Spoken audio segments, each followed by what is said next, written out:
Before performing a blood pressure assessment as indicated, explain procedure and gain consent from the patient. The arm must be placed at heart level and roll up the sleeves of the patient as necessary. Ensure privacy and perform hand hygiene. Now you're ready to begin.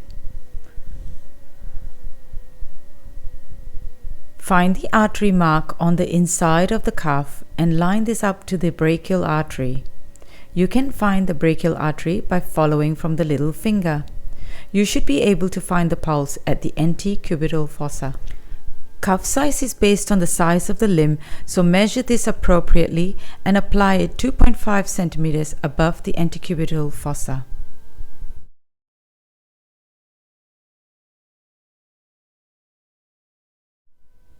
The cuff should be tight enough to just fit 2 fingers under the cuff. Locate the brachial pulse and tighten the valve.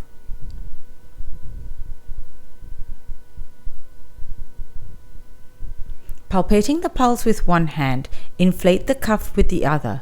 Feel the pulsation of the pulse while inflating and stop when the pulse disappears. Note the reading on the manometer and deflate the cuff completely. This reading is the palpatory estimate of the systolic pressure. My estimate was 120.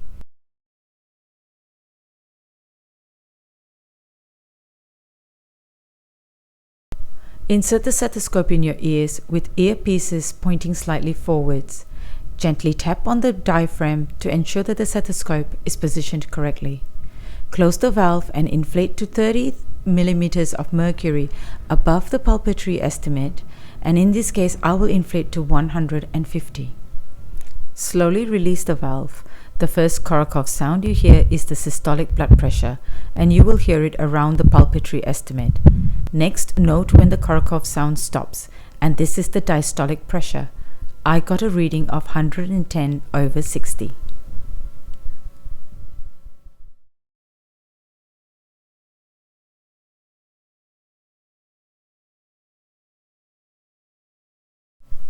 Clean the equipment with disinfectant if it is shared among patients.